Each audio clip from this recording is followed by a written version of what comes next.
परिचय करून देतो आणि त्यांना या मंचावर मनोगत व्यक्त करायला बोलवतो.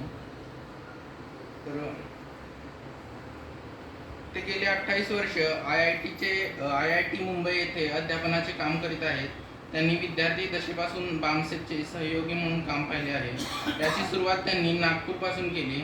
खापर्डे साहेब, गंगावणे साहेब, मेश्राम साहेब, बोरकर साहेब या वरिष्ठांसोबत संघटनेचे काम पाहिले आहे. सन 2005 मध्ये त्यांनी मुंबई बामसेप युनिटचे जनरल सेक्रेटरी म्हणून काम पाहिले आहे. सन 2013 ते 2015 या कालावधीत महाराष्ट्र बामसेप संघटनेचे राज्याचे सचिव म्हणून काम पाहिले आहे. सन 2015 ते 2017 या कालावधीत त्यांनी बामसेप महाराष्ट्र राज्य अध्यक्ष म्हणून काम पाहिले आहे. तर सन 2018 ते 2019 यामध्ये राष्ट्रीय जनरल सेक्रेटरी म्हणून त्यांनी कार्याचा ठसा उमटवलेला आहे आणि संपूर्ण महाराष्ट्रभर त्यांनी 1 दिवसीय व 2 दिवसीय असे फेडर कॅम्प घेतलेले आहेत. तर मी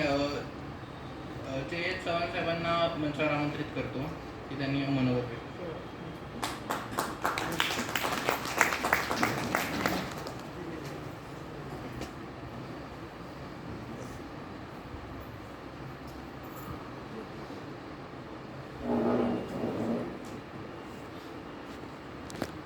सर्वप्रथम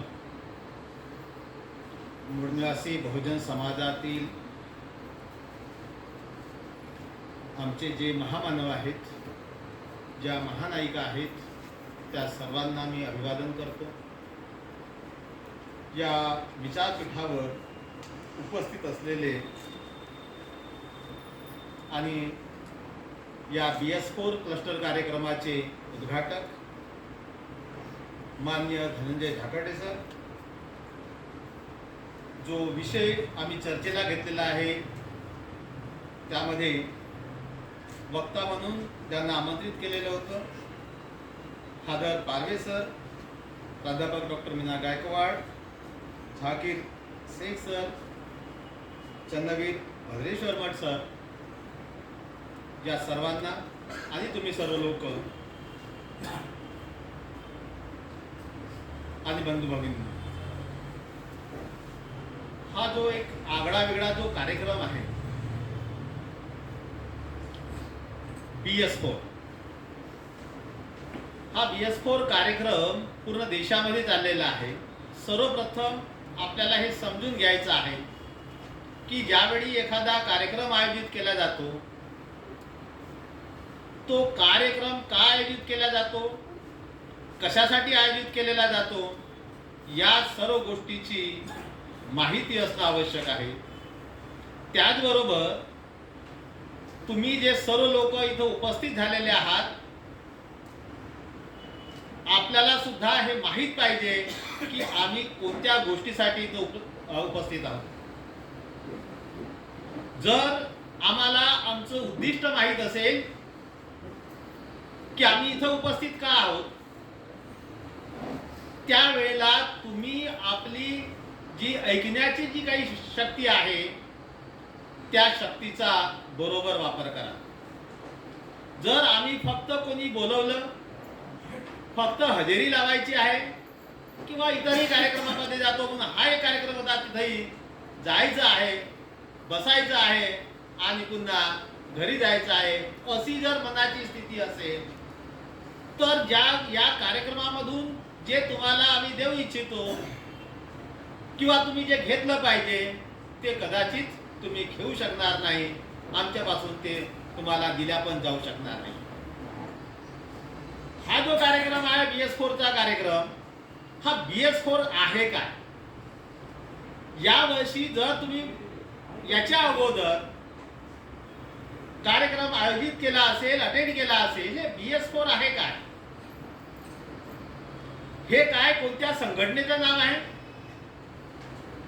त्याच्यावर जर आम्ही साधारणपणे जर विचार करत नसू तर आम्हाला कळणार आहे. BS4च्या कार्यक्रमाला गेलो होतो म्हणजे नेमकं कुठं गेलो होतो, संविधानाच्या कार्यक्रमाला गेलो होतो म्हणजे नेमकं काय केलं मग तिथे जाऊन. तर काय समाजामध्ये संविधानाचा हा एकमेव कार्यक्रम लागलेला असतो, असे कितीतरी कार्यक्रम होतात. मग लोकांना वाटते ठीक आहे, पण मग हा वेगळा कार्यक्रम कसा आहे? तर आपल्याला BS4 काय आहे आणि क्लस्टर कन्व्हेन्शन किंवा क्लस्टर अधिवेशन म्हणजे काय आहे, ज्या बेसिक गोष्टी आहेत त्या जर समजल्या तर आपल्याला थोडं ऐकण्याची थोडी एक जे मानसिक स्थिती आहे ती आपण बनवू शकतो. BS4 आणि हे सोलापूर क्लस्टर कन्व्हेन्शन आहे. क्लस्टर हा इंग्रजी शब्द आहे आणि तो तशाच प्रकारे आपण मराठीत त्याला क्लस्टरच बोललेला. कदाचित पर्यायी शब्द तो मिळाला नसेल किंवा क्लस्टर हा शब्द चांगला वाटला असेल. क्लस्टर म्हणजे समूह. 2 किंवा 3 जिल्ह्यांमधून 2 किंवा 3 समूहा मिळून कुठलाही जो कार्यक्रम आयोजित केला जातो त्याला क्लस्टर असं म्हणतात. या सोलापूर क्लस्टर मध्ये अजून कोणता जिल्हा उपस्थित आहे का किंवा कोणता जिल्हा त्याच्यामध्ये समावेश आहे का हे मला नाही माहीत. तरी पण कदाचित अजून एखाद दोन जिल्हे यामध्ये समावेश असू शकतात आणि म्हणून याला क्लस्टर कन्व्हेन्शन असं म्हटलेलं आहे. कन्व्हेन्शनचा अर्थ होतो कॉन्फरन्स. कॉन्फरन्स म्हणजे सभा. तर हे क्लस्टर कन्व्हेन्शन आहे. 2-3 जिल्ह्या मिळून बनवलेली ती सभा आहे. आणि कशावर ही सभा आयोजित केलेली आहे तर BS4. BS4 हे एक शॉर्ट फॉर्म आहे. BS4 मध्ये जो B पहिला दिसतो, B मध्ये S4 आहे, B 1 आहे. BS4 B म्हणजे भारतीय आणि नंतर 4 S आहेत. त्यामधला एक आहे संविधान, एक आहे सुरक्षा, एक आहे सन्मान आणि एक आहे संवर्धन. असे 4 शब्द संविधान, सन्मान, सुरक्षा आणि संवर्धन आणि म्हणून तो S4. हे कुठल्याही संघटनेचं नाव नाही आहे. हा एक कार्यक्रम आहे. हा कार्यक्रम ठराविक लोकांचा नाही आहे. हा कार्यक्रम काही लोकांनी बनवला जाऊ शकतो पण हा त्या लोकांचा कार्यक्रम नाही आहे. ज्या लोकांनी तो कार्यक्रम बनवलेला आहे हा कार्यक्रम या सर्व भारतवासियांसाठी बनवलेला आहे आणि त्या कारणामुळे तुम्हाला कुठल्याही संघटनेचं नाव त्यामध्ये दिसणार नाही किंवा कुठलाही पदाधिकारी त्यामध्ये दिसणार नाही. BS4 कार्यक्रम आपल्याला माहित आहे की ह्या अशा प्रकारच्या कार्यक्रमाचं नाव ठेवण्याचं काय उद्दिष्ट आहे. जीवनामध्ये कोणतीही गोष्ट आपण बिना उद्देशाने करत नाही, केली नाही पाहिजे. बोलण्याचं उद्दिष्ट असलं पाहिजे, ऐकण्याचं उद्दिष्ट असलं पाहिजे, बसण्याचं उद्दिष्ट असलं पाहिजे. जीवनामध्ये प्रत्येक गोष्टीचं उद्दिष्ट असलं पाहिजे आणि उद्दिष्ट असतेच.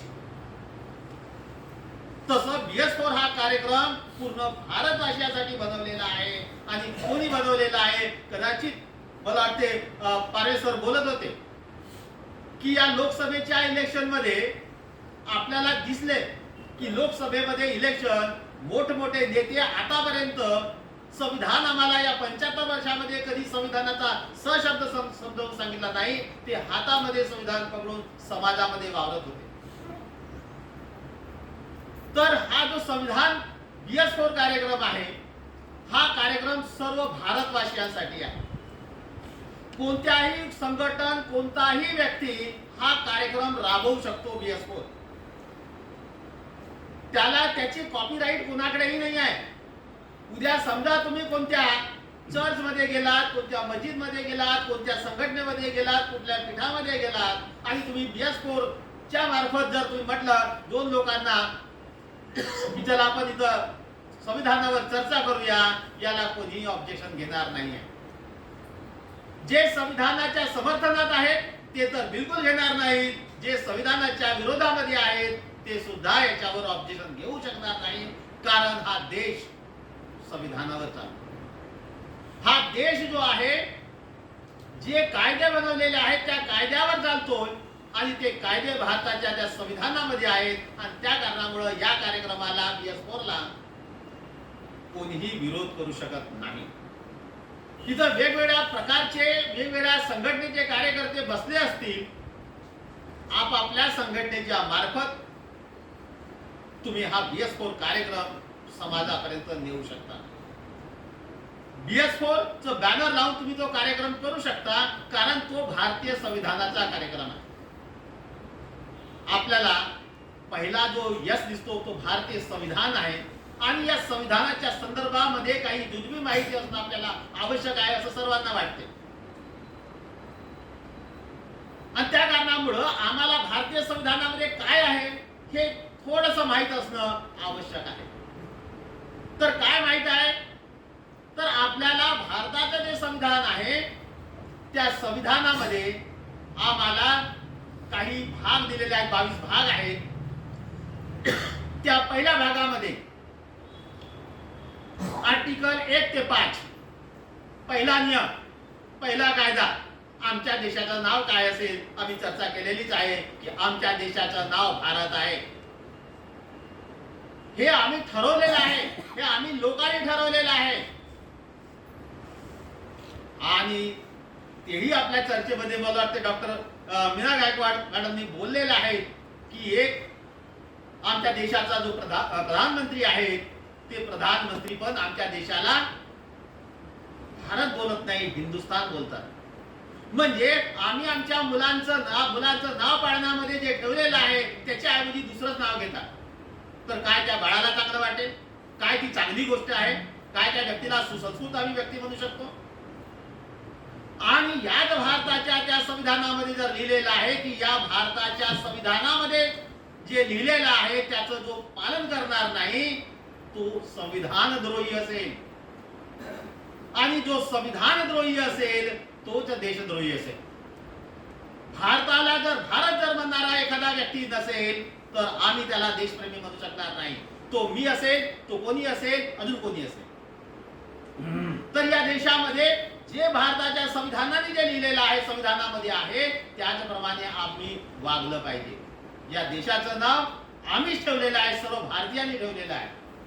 आमच्याच प्रतिनिधीनं भारताचं नाव भारत हे ठेवलेलं आहे. आणि तिथं जर कोणी दुसरा व्यक्ती जर म्हणत असेल की या देशाचं नाव, ज्या वेळेला जगामध्ये तोच व्यक्ती फिरायला जातो त्यावेळेला तो भारतातून आलो म्हणतो.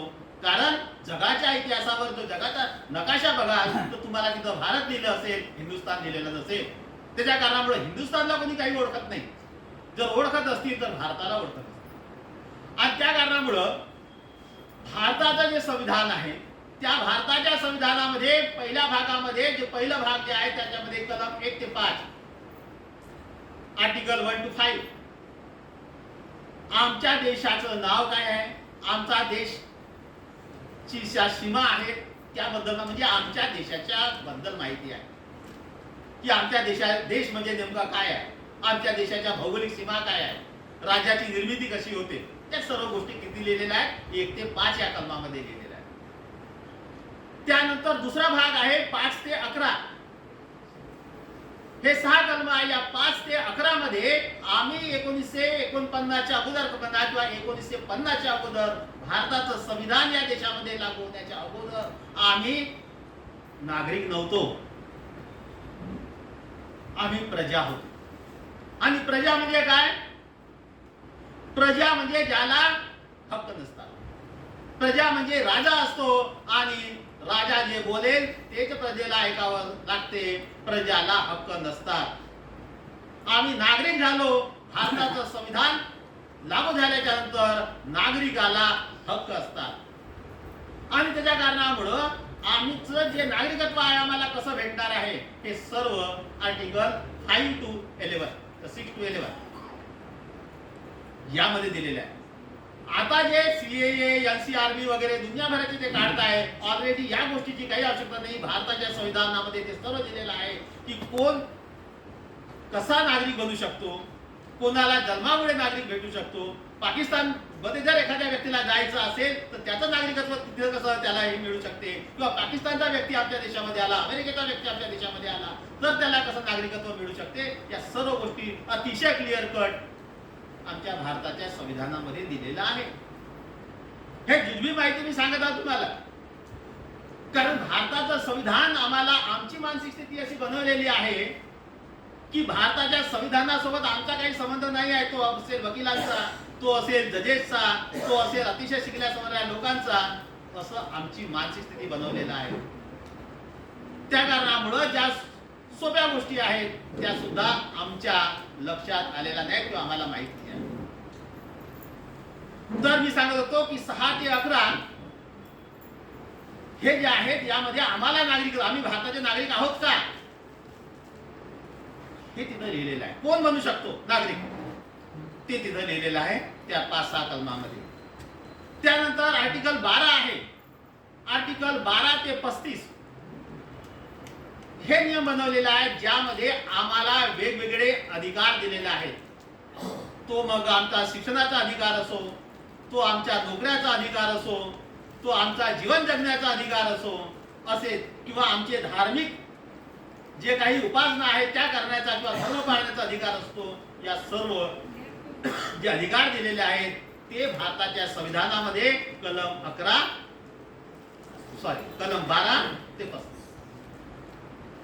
कलम 12 मध्ये स्टेटची डेफिनेशन दिलेली आहे. स्टेट. आता आपल्यापैकी असंख्य लोकांना स्टेट काय असते हे कदाचित माहित नसेल. स्टेटची डेफिनेशन दिलेलं आहे. आम्हाला महाराष्ट्र राज्य, गुजरात राज्य, उत्तर प्रदेश वगैरे हे राज्य माहित आहे. तिथं स्टेटची डेफिनेशन दिलेली आहे. स्टेट म्हणजे काय? स्टेटनी करावं. शिक्षण कोणी द्यावं? स्टेटनी द्यावं. म्हणजे नेमकं कोणी द्यावं? भारताच्या संविधानामध्ये अतिशय क्लिअर कट प्रत्येक गोष्ट दिलेली आहे. आम्हाला माहित असल्या कारणामुळे आम्ही कन्फ्युज असू शकतो, पण जे ऍडमिनिस्ट्रेशन मध्ये लोक आहेत त्यांना ते माहित आहे. स्टेट म्हणजे सरकारचं कोणतंही डिपार्टमेंट, सरकारचं कोणतंही डिपार्टमेंट त्याला स्टेट. तर स्टेट जे आहे म्हणजे भारताचं केंद्राचं सरकार सुद्धा स्टेट, युनिव्हर्सिटीमध्ये स्टेट, कॉलेज म्हणजे स्टेट, हे सर्व स्टेट. स्टेटनी म्हणजे सरकारनी एज्युकेशन देण्याची जबाबदारी भारताच्या संविधानाने कोणावर लावलेली आहे? स्टेटवर लावलेली आहे. स्टेटवर लावलेली आहे म्हणजे कोणावर लावलेली आहे? सरकारवर लावलेली आहे. ह्या सर्व गोष्टी भारताच्या संविधानामध्ये दिलेल्या आहेत. तर मी सांगत होतो की आर्टिकल 12 मध्ये काय दिलेलं आहे? स्टेटची डेफिनेशन. आर्टिकल 13 मध्ये हे सर्व मूलभूत हक्काचे मी सांगितलेलं आहे, जसं की 12 ते 35 यामध्ये आमचे राईट सांगितलेले आहेत. नागरिकाचे काय हक्क असतात, काय अधिकार असतात. काही अधिकार तर आम्हाला माहित नाही तरी पण आम्ही ते उपभोगतो. आपल्याला भारताच्या संविधानाने आर्टिकल 19 मध्ये बोलण्याचा अधिकार दिलेला आहे. कितीतरी लोकांना माहित नाही आहे की आर्टिकल 19 मुळे आपण बोलू शकतो, स्टेजवरून बोलू शकतो, रस्त्यावर उभं राहून बोलू शकतो. पण आपल्याला माहित आहे का ते आर्टिकल 19 मुळे आम्ही बोलू शकतो? नाही माहित. याचा अर्थ असा की आम्हाला काही अधिकार जरी माहित नसले तरी पण आम्ही उपभोगू शकतो, कारण ते भारताच्या संविधानामध्ये दिलेले आहे. आर्टिकल 13 मध्ये 1950 च्या अगोदर जे काही ज्या कायद्यावर राज्य चालत होते ते सर्व निरस्त करण्यात आले. त्याच्या अगोदर कोणाचे नियम असतील ते सर्व निरस्त करण्यात आलेले आहे आर्टिकल 13 मध्ये. आर्टिकल 14 मध्ये आम्हाला समानतेचा अधिकार मिळालेला आहे. जात, लिंग, धर्म, भेद या आधारावर कोणीही कोणाचा भेदभाव करू शकत नाही. कोणी म्हणू शकत नाही आहे की हा या धर्माचा आहे आणि त्या कारणामुळे त्याला तिथं जाता येणार नाही. कोणी म्हणू शकणार नाही की हा व्यक्ती अस्पृश्य आहे. अस्पृश्य त्यांच्या नियमानुसार कधी होता? 1950 च्या अगोदर, आता नाही आहे. कोणत्याही मंदिरात, कुठेही, कुठल्याही ठिकाणी कोणताही व्यक्ती जाऊ शकतो ही समाज. हा कुठं मिळालेला आहे अधिकार?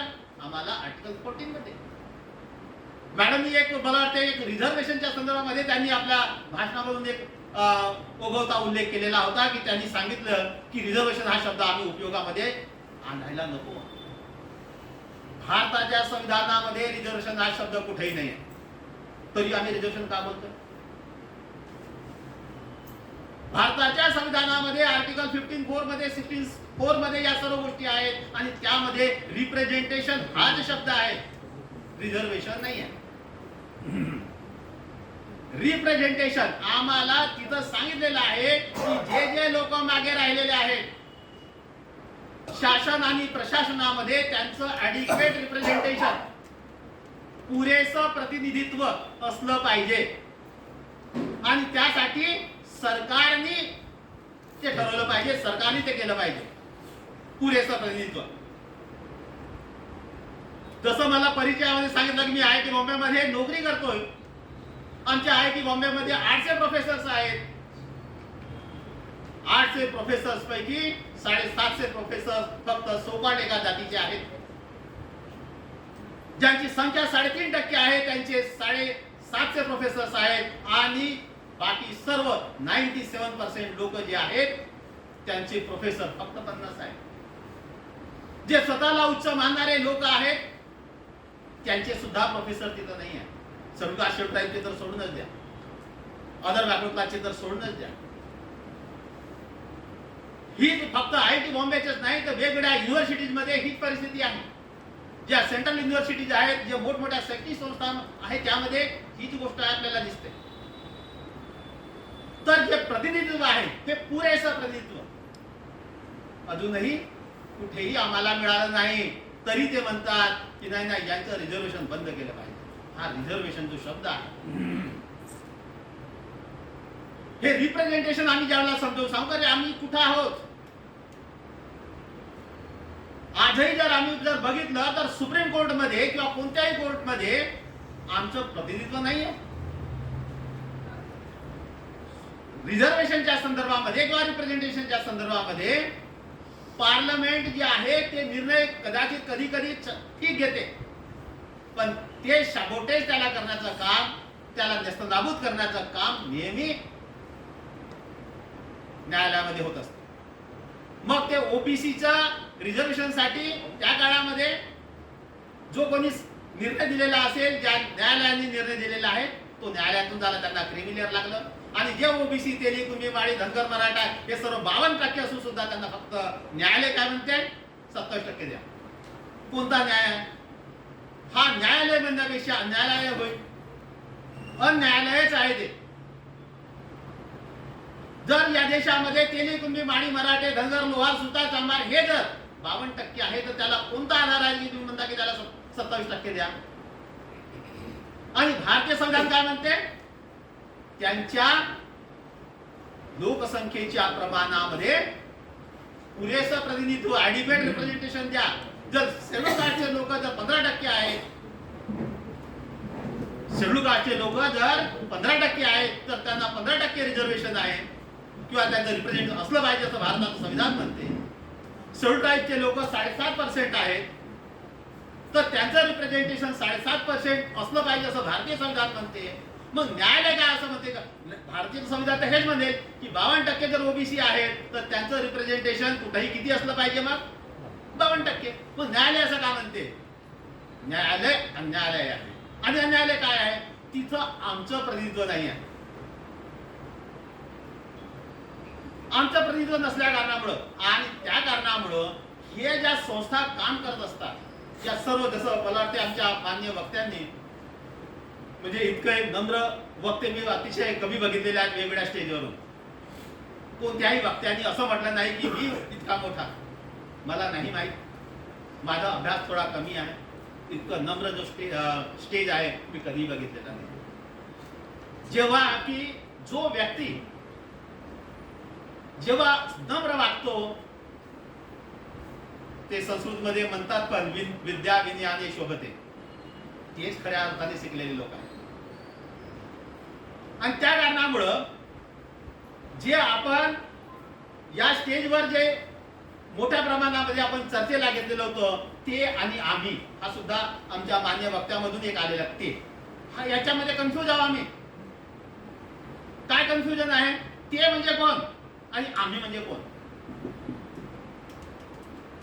आम्हाला ते कोण आहेत हे सुद्धा माहित असलं पाहिजे आणि आम्ही कोण आहोत हे सुद्धा माहित असलं पाहिजे. आमच्यामध्ये ते कधी आम्ही म्हणून येतात आणि कधी कधी आम्ही त्यांच्यामध्ये जातो आणि मग तो गोंधळ उडतो आणि आम्हाला वाटतं कोण कोणाचं काय करतं हे काही समजत नाही आहे.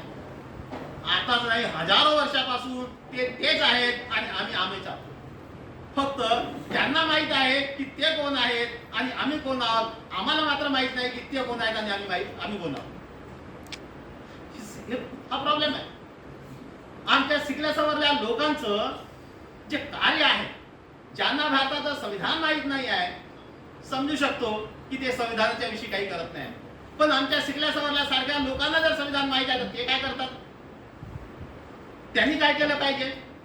ज्यांना संविधान माहीत आहे, ज्यांना संविधानातले हक्क आणि अधिकार माहीत आहे, त्यांनी काय केलं पाहिजे? त्यांच्या काही ड्युटीज आहेत की नाही? आणि हे सर्व प्रश्न निर्माण कोणामुळे जर झाले तर ते तुमच्या आमच्या किंवा आमच्यासारख्या शिकल्या सवरल्या लोकांमुळे झाले. ज्यांना माझी ड्युटी माहीत आहे तो जर आपली ड्युटी करत नसेल तो सर्वात मोठा गुन्हेगार ठरतो. आणि ज्यांना ड्युटी माहीत नाही आहे तो डेफिनेटली तो आपली ड्युटी करणार नाही आहे. तर आम्ही शिकल्या सवरले लोक जे आहोत, आमची ड्युटी आम्हाला माहीत असली पाहिजे. आमची ड्युटी आहे या देशामध्ये सर्व लोकांचं जर कल्याण करायचं असेल तर ते कल्याण कसं होईल, काय निर्माण केलेलं आहे, काय आहे आमच्याकडे आमच्या लोकांचं कल्याण करणं. आणि कल्याण करणं म्हणजेच फक्त लोकांना श्रीमंत बनवणं हा एवढा कल्याणाचा अर्थ नाही आहे. मग आमच्या लोकांचं कल्याण कसं होईल हे भारताच्या संविधानामध्ये दिलेलं आहे. भारताचं संविधान जे दस्तावेज आहे की या प्रत्येक व्यक्तीचं या देशातलं कल्याण झालं पाहिजे. त्यासाठी जसं मी सांगत होतो की आर्टिकल 12 to 35 याच्यामध्ये आमचे आर्टिकल म्हणजे मूलभूत अधिकार दिलेले आहेत. आम्हाला जगण्याचा अधिकार दिलेला आहे. जगण्याचा अधिकार जो आहे आर्टिकल 21 मध्ये आहे. जगण्याचा अधिकार किती पॉवरफुल असला व्यक्ती दुसऱ्या व्यक्तीला जो पॉवरफुल नाही आहे त्याला तो मारू शकत नाही, त्याला ठार मारू शकत नाही. जर त्यांनी तसं केलं, इव्हन काय जी आई आपल्या बाळाला जन्म देते ती आई सुद्धा आपल्या बाळाला काही करू शकत नाही. तिला सुद्धा तो अधिकार दिलेला नाही, त्या बाळाला अधिकार दिलेला आहे. आणि तो बाळाला अधिकार दिलेला त्या भारताच्या संविधानात दिलेला. तर हा राईट टू लाईफ हे सर्व अधिकार आम्हाला भारताच्या संविधानाने दिलेले आहेत. 35 पर्यंत आर्टिकल 36 टू आर्टिकल 51 हे ज्या गोष्टी आमच्या समाजामध्ये आहेत याला म्हणतात डायरेक्शन्स, डायरेक्टिव्ह प्रिन्सिपल्स. आमच्या भारताच्या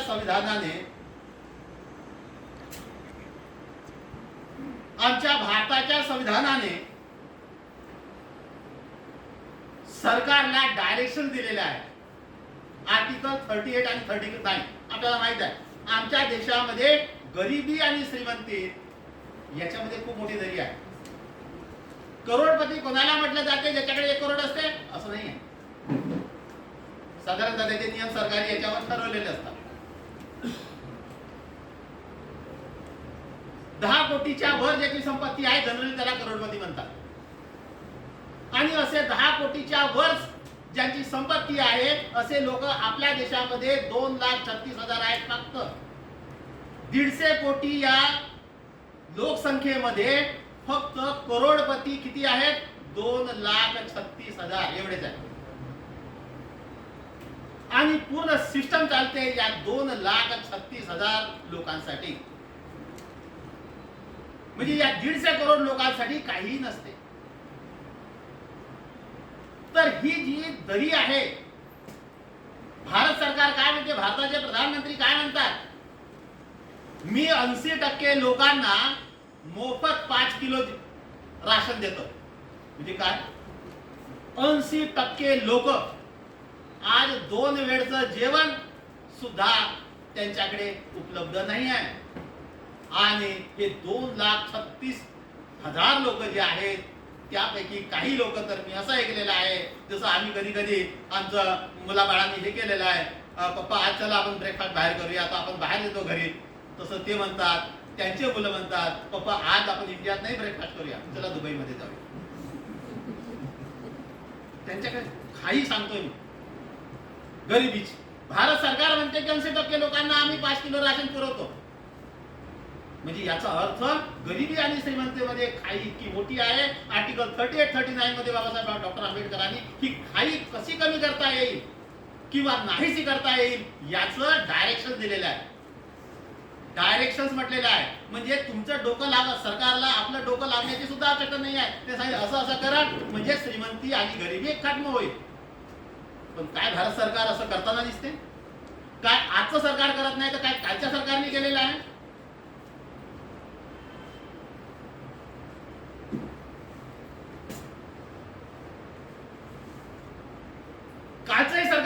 नव्हतं, आजचे सरकार करत नाही आहे. हे सरकार कोणाचाही असू द्या, इंग्रज होते ते सुद्धा करत नव्हते, त्याच्या अगोदर मुघल होते तेही सुद्धा करत नव्हते, त्याच्या अगोदर अजून कोणी असतील तेही करत नव्हते. हजारो वर्षापासून ते तेच आहेत आणि आम्हीच आहोत हे आम्ही ओळखलं पाहिजे. आणि ते तेच आहेत. ते कोण आहेत? हे राष्ट्रपिता ज्योतिबा फुल्यांनी आपल्या गुलामगिरी या ग्रंथामध्ये अतिशय क्लिअर कट लिहून ठेवलेला आहे. क्लिअर कट ते तेच आहे.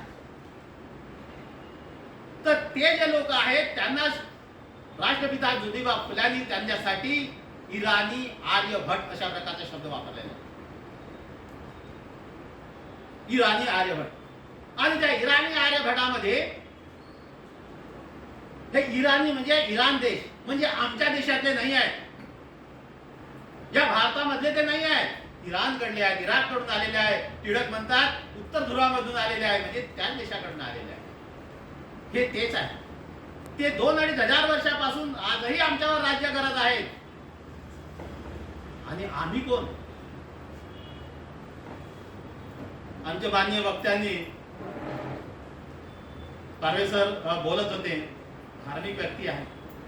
आपण सर्व धार्मिक व्यक्ती आहोत. फक्त तारवे सर धार्मिक व्यक्ती आहेत का? काम वेगळं असेल,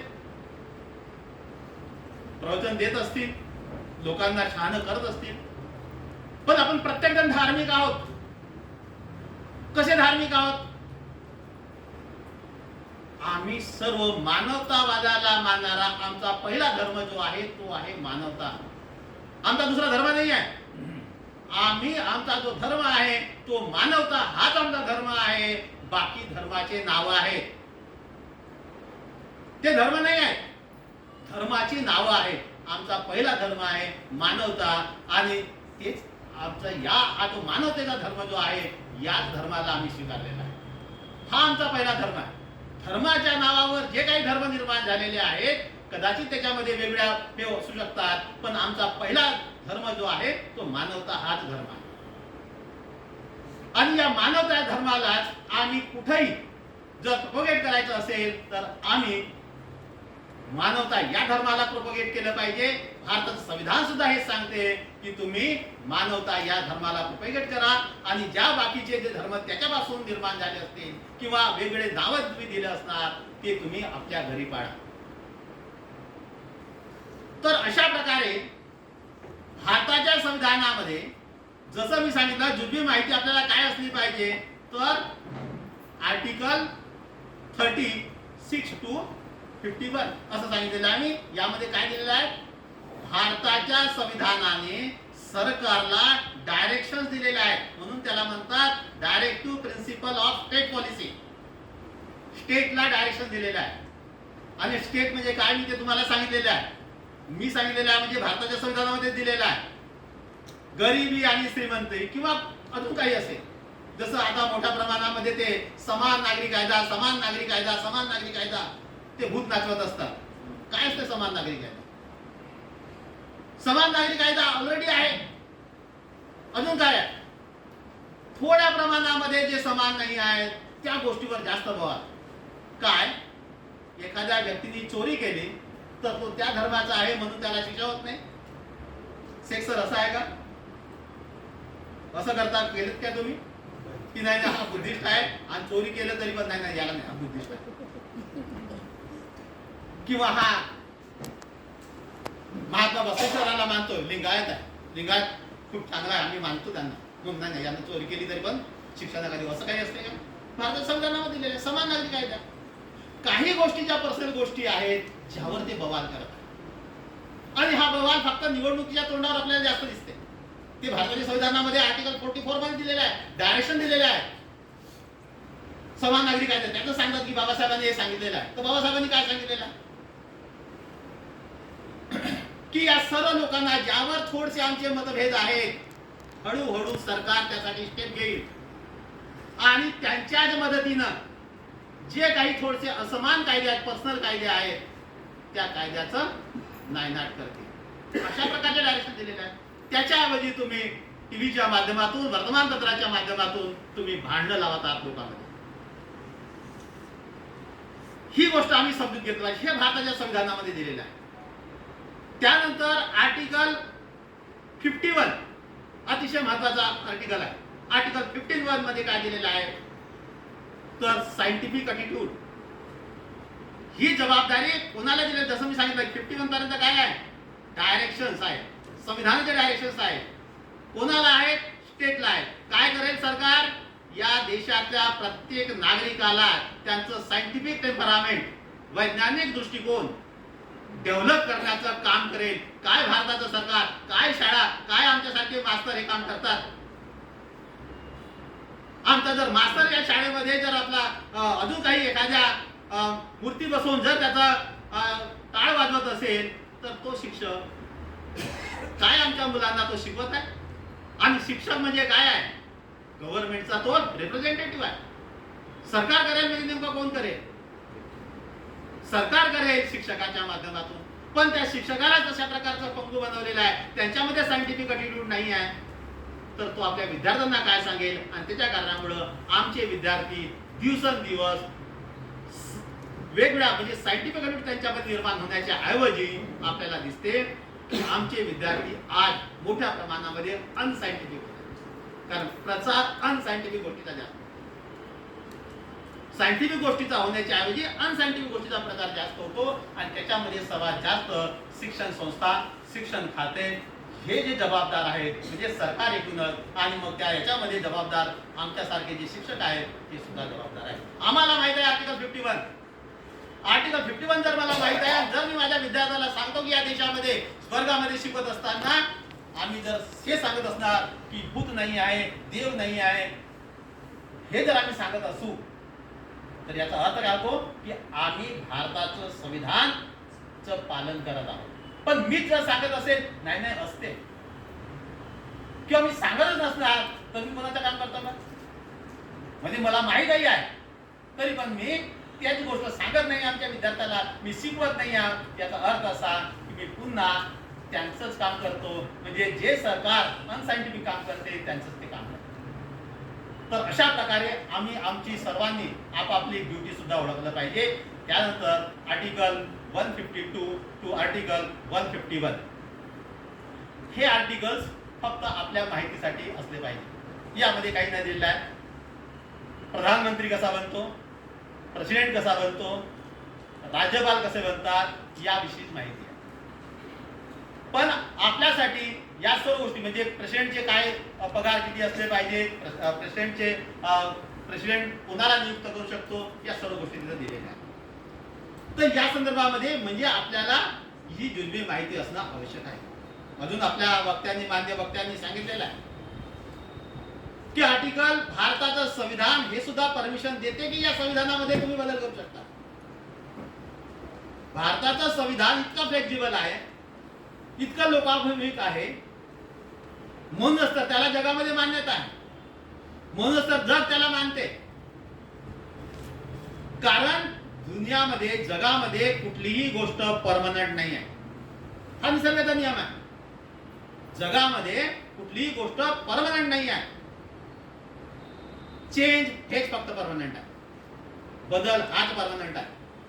दुसरी कुठली गोष्ट परमनंट नाही. आणि त्याच्या कारणामुळे भारताचं संविधान बनवणाऱ्या लोकांना संविधान सभेला हे माहित होतं की काळ बदलेल परिस्थिती बदलेल तसं आपल्याला सुद्धा बदलावं लागेल. आणि म्हणून आर्टिकल 368 नुसार आम्ही या संविधानामध्ये बदल करू शकतो. पण बदल करू शकतो म्हणजे काय करू शकतो. मला जसं माहित आहे म्हणजे मला जसं वाटते तसं बदल करू शकतो नाही. हे भारताचं संविधान जे आहे ते मानवतेचे मूल्य प्रस्थापित करणारं दस्तावेज आहे. आणि तुम्ही त्या संविधानाला जर ते मानवतेचे मूल्याच्या विरोधामध्ये तुम्ही काहीही करू शकत नाही मग तो कोणी असो. जर त्याआधी एखादी तुम्ही चेंज करत असाल त्यावेळेला जर मानवतेच्या मूल्याचं हनन होत असेल तुमच्या आमच्या अधिकाराचं हनन होत असेल तर तुम्ही त्याला चॅलेंज करू शकता. सामान्य लोकांना सुद्धा तो अधिकार दिलेला आहे. आपल्याला अधिकार दिलेला आहे. आपण आर्टिकल 26 च्या नुसार आपण डायरेक्ट हायकोर्टामध्ये सुप्रीम कोर्टमध्ये जर आम्ही डायरेक्ट अप्लाय करू शकतो. जर समजा आम्हाला इथं बोलण्यासाठी जर सरकारने जर सांगितलं नाही तुम्ही हे नाही बोलू शकत, तुम्ही कार्यक्रम आयोजित नाही करू शकत, आम्हाला पोलीस स्टेशन मध्ये वगैरे काही लिहिण्याची आवश्यकता नाही. आम्ही डायरेक्ट हायकोर्टात सुप्रीम कोर्ट मध्ये आपला अपील टाकू शकतो की बघा माझ्या बोलण्याच्या अधिकाराचं हे हनन करत आहे. आणि सुप्रीम कोर्ट त्याची दखल घेऊ शकते, हायकोर्ट त्याची दखल घेऊ शकते. मग इतके पॉवर आपल्याला दिलेले आहेत भारताच्या संविधानाने दिलेले. पण आपल्याला 2-3 गोष्टी समजणं अतिशय आवश्यक आहे. त्या 2-3 गोष्टी म्हणजे कोणत्या, तर आम्हाला जसं मी सांगितलं, मी तुम्हाला ते सांगितलेलं आहे की ते कोण आहेत जे हजारो वर्षापासून राजा इथं इंग्रज लोक होते, पण खऱ्या अर्थाने राज्यकर्ते तेच होते, ज्याला आपण ते म्हणतो. ते शब्द कोणी सांगत नाही. ते म्हणजे या देशामध्ये विदेशी आर्य ब्राह्मण, आर्य ब्राह्मणामध्ये ब्राह्मण, क्षत्रिय, ठाकूर, क्षत्रिय, ब्राह्मण, क्षत्रिय, वैश्य हे 3 वर्ण. या 3ही वर्ण त्यांना सर्वांना राष्ट्रपिता ज्योतिबा फुले म्हणतात आर्य. आणि हे आर्य जे आहेत ते आमच्या देशातले नाही आहेत आणि ते हजारो वर्षापासून आमच्यावर राज्य करतात. सत्ता फक्त पॉलिटिकल नसते हे लक्षात ठेवा. आम्हाला वाटते फक्त प्रधानमंत्री म्हटलं म्हणजेच सत्ता, प्रधानमंत्री बनणं, मुख्यमंत्री बनणं म्हणजे सत्ता नाही. ती पॉलिटिकल सत्ता आहे. ती आज येईल आणि उद्या जाईल सुद्धा. आमच्या मनावर धार्मिक सत्ता बिंबवलेली आहे. वेगवेगळ्या प्रकारच्या सत्ता आहे, धार्मिक सत्ता आहे, आर्थिक सत्ता आहे आणि यामध्ये आम्ही कुठंच नाही आहोत. आम्ही नाही आहोत म्हणजे कोण नाही आहोत, तर या देशामधले जे विदेशी नाही आहेत, जे मूळ निवासी आहेत. मूळ निवासी कोण आहेत हे सोडले तर आम्ही सर्वच आम्ही या देशामधले मूळ निवासी आहोत. आणि या मूळ निवासी लोकांना ते थोडस सुद्धा देऊ इच्छित नाही. ते लोक आज ते आमच्यामध्ये अशा प्रकारे मिक्सअप झालेले आहेत की आम्हाला वाटते हेच आमचे करते धरते आहेत, हेच आमचे रक्षण करते आहेत. ते आमच्यामध्ये वेगवेगळ्या रूपामध्ये ते येतात. जसं मला वाटते मॅडमनी ते बोललेले होते की आम्ही यांनाही बोलवतो, त्यांनाही बोलवतो. आपण बोलवलं पाहिजे, हा आमचा चांगला गुण आहे. पण ही गोष्ट आमच्या महापुरुषापासून आम्ही शिकलेला पाहिजे. ज्या वेळेला आम्ही त्या लोकांना बोलवतो तर ते बोलण्यासाठी येतात, करण्यासाठी नाही. या देशामधला ते जे लोक आहेत हे नेहमी तुमचा नेता बनण्यासाठी येतात, तुमचा कार्यकर्ता नाही.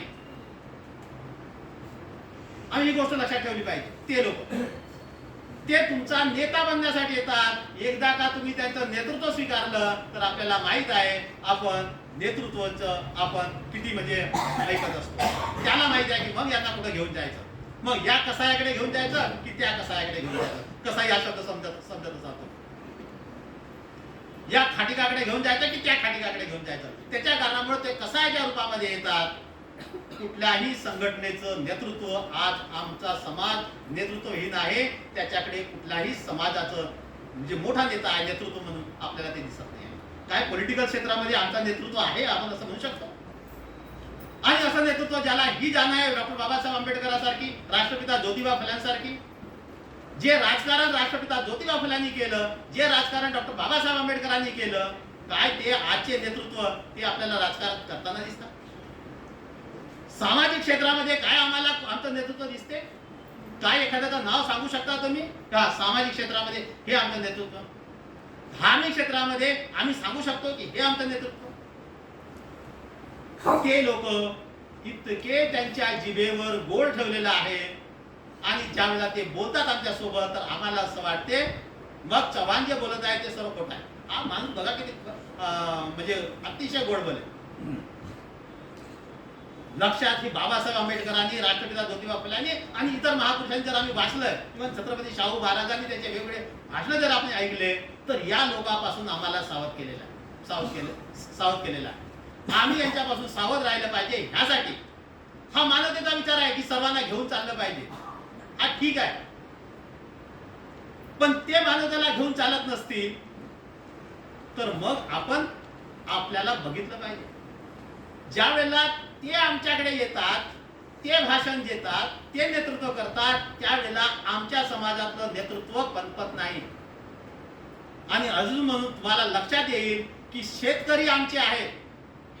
कोणता शेतकरी नेता आमचा ड्रायव्हर लक्षात झालेला आहे. इतक्या कामगार संघटना आहेत रेल्वेमध्ये बघा, किंवा इतक्या याच्यामधल्या कामगार संघटना बघा, कोणता नेतृत्व आहे? कोणता नेता आमच्या मधला आहे ड्रायव्हर क्लास मधला आणि त्यातून कन्व्हर्टेड झालेल्या लोकांचा? तर आपल्याला ते दिसणार नाही आहे. ज्याला मान्यता मिळेल, मान्यता प्राप्त असं नेतृत्व कुठल्या याच्यामध्ये आहे? आपल्याला माहित आहे की ज्या घरकाम करणाऱ्या महिला असतात त्यांचं नेतृत्व कोणी केलं पाहिजे?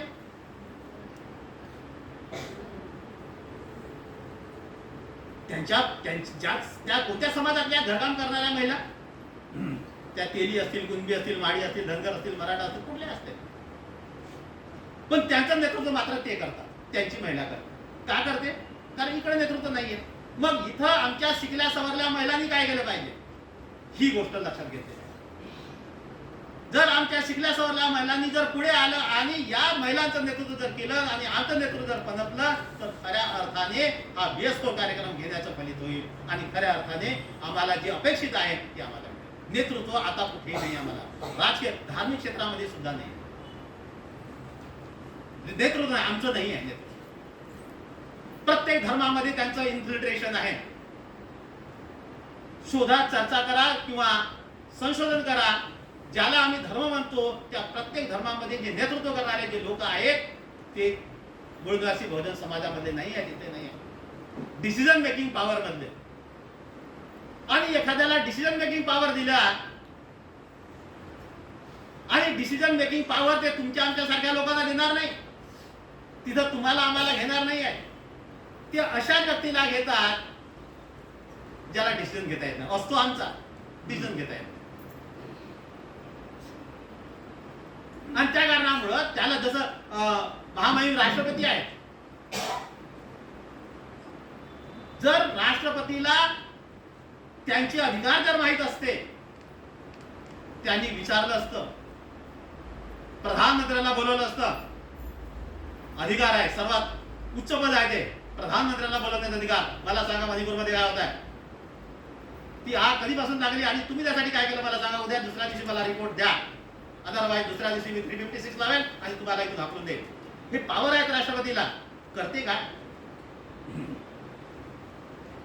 काय नाही केलं पाहिजे काय? आणि जर हे करत नसणार, जरी तो आमचा व्यक्ती किती मोठा जरी झाला आणि हे करत नसतील तर आम्हाला काय करायचं आहे? आमचा काय संबंध त्या व्यक्तीशी? आम्ही जरी ते सांगतात आम्हाला की आम्ही या महिलेला राष्ट्रपती बनवलं, चांगली गोष्ट आहे, पण आमच्या समाजाला कुठे उपयोग आहे? त्या स्वतःच्यासाठीच बनू शकत नाहीये. ज्या वेळेला काय सोशल मीडियावर ते तुम्ही आम्ही चर्चा करतो की आमच्या सेंट्रल विस्टाचं म्हणजे आमच्या नवीन पार्लमेंटचं काम उद्घाटन ज्यावेळेला होते त्यांना सोडून बाकी सर्व लोकांना बोलवलं जातं. ज्या देशाचे प्रमुख म्हणून त्यांची उपस्थिती होणं अतिशय आवश्यक आहे, पण त्यांना डावलल्या जाते. जर तुमच्या आमच्या पैकी जर राष्ट्रपती असतात विचारलं असतं, कारण पॉवर आहे. असं होणार नाहीये की मुख्याध्यापक तिथं असताना उपमुख्याध्यापकाच्या हाताने पूजा करा, असं होते काय कधी?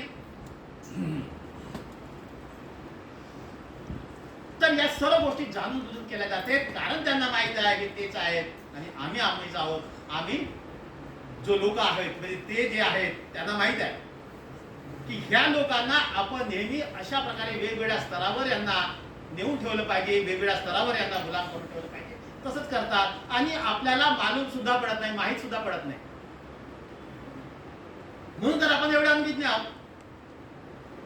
फक्त 5 मिनिटासाठी आमच्यामधलं रक्त थोडंसं सडसडते आणि त्याच्यानंतर जे थंड होते तर पुन्हा कधीतरी एखाद्याचं भाषण ऐकतो आणि मग पुन्हा गरम होतो. हे रक्त BS4 कार्यक्रम, हे तुमचं रक्त नेहमी गरम ठेवण्यासाठीचा कार्यक्रम आहे आणि त्या कारणामुळे तुम्ही लोक या कार्यक्रमाचा प्रचार आणि प्रसार ज्या ज्या संस्थांमध्ये काम करत असाल, जिथं कुठं राहत असाल, तिथं या कार्यक्रमात तुम्ही असंख्य लोक सोशल मीडियावर असाल, आमच्या मान्य वक्त्याचे जे भाषण आहेत त्यांचं मत आहे सोशल मीडियावर तुमच्या फेसबुक अकाउंटवर टाका, शेअर करा.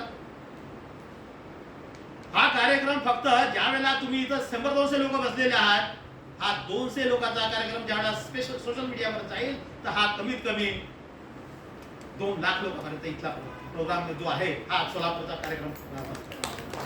पण करा तर तिथून जाणार अतिशय सोशल मीडियावर, फेसबुकवर, तुमच्या ट्विटरवर तुम्ही दिसणार, पण या कार्यक्रमाचं कुठेही तुम्ही वार्तांकन करणार नाहीये. मग काय फायदा? येऊन मग आम्ही ऐकलो चांगलं वाटलं गेलो घरी, काही फायदा होणार नाही. हा कार्यक्रम तुम्हाला ऍक्टिव्ह बनवण्याचा कार्यक्रम आहे. तुम्ही ऍक्टिव्ह बनलं पाहिजे यासाठी आहे, तुम्ही लीडर्स बनले पाहिजे यासाठीचा कार्यक्रम आहे. हा कार्यक्रम वेगवेगळ्या संघटनेच्या लोकांना इथं पाचारण करण्यात आलेला आहे की जेणेकरून या मूळ निवासी बहुजन समाजातल्या लोकांमध्ये संवाद होईल, संवादामध्ये सुसंवाद होईल आणि सुसंवादामध्ये ते आपल्या कल्याणाचे मार्ग शोधतील, या समाजाचं नेतृत्व करतील. त्यासाठी हे कार्यक्रम आहे आणि ही आमची पूर्वजी गोष्ट आहे किंवा हे आमचं कर्तव्य आहे हे आम्ही समजलं पाहिजे. दुसरी गोष्ट आपण लक्षात घेतलं पाहिजे की या देशामध्ये आम्हाला जे पॉलिटिकल पॉवर जे आहे हे पॉलिटिकल पॉवर गेन करणं अतिशय आवश्यक आहे. राजकीय सत्ता हस्तगत करणं अतिशय आवश्यक आहे. राजकीय सत्ता जर हस्तगत करता आली आणि कोणताही देश आहे, जसं 9 ऑगस्टला आपण कोणता दिवस साजरा केलाय, कोणाला आठवेल?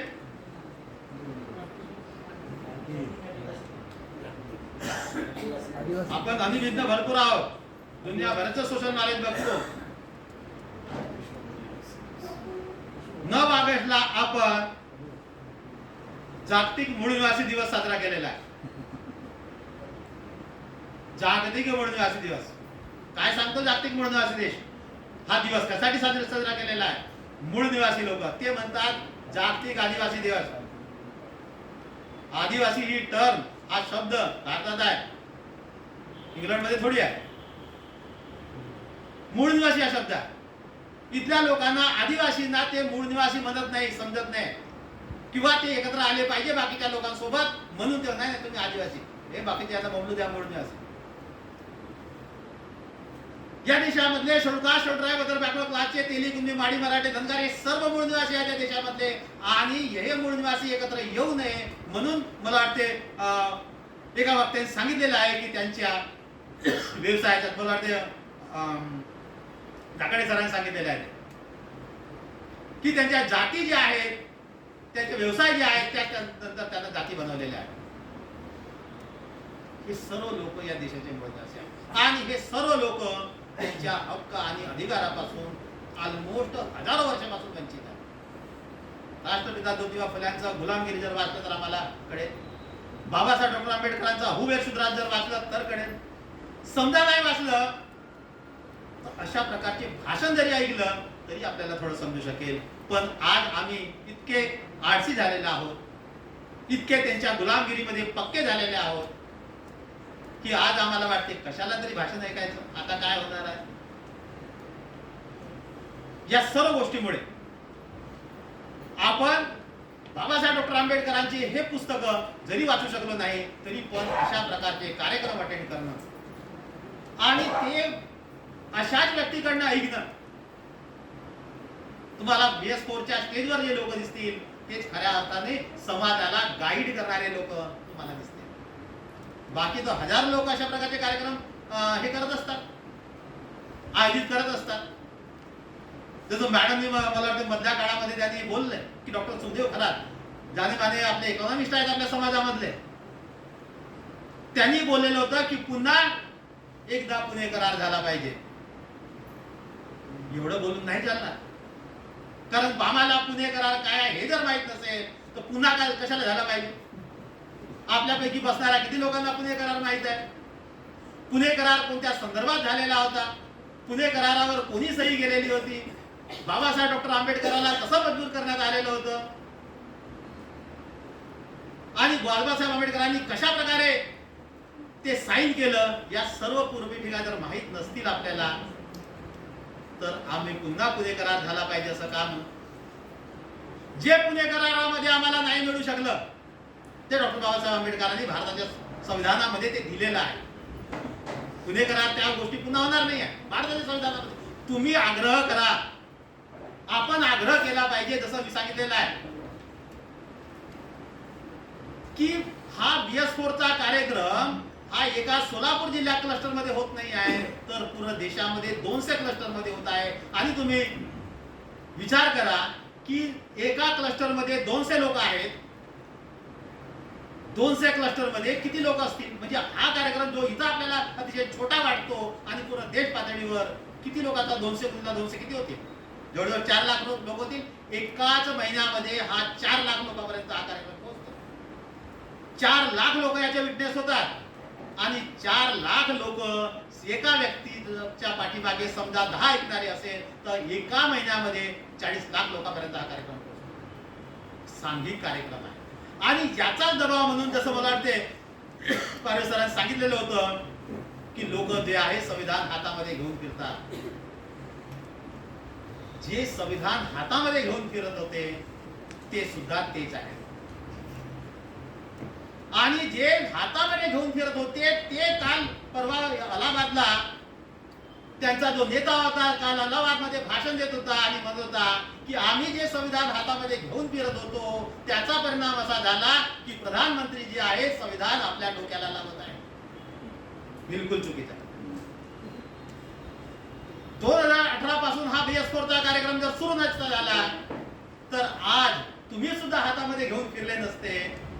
आणि ज्याला डोक्याला लावायचं होतं, कपाळाला लावायचं होतं त्यांनी पण तसं केलं नसतो. हा BS4चा कार्यक्रम आहे.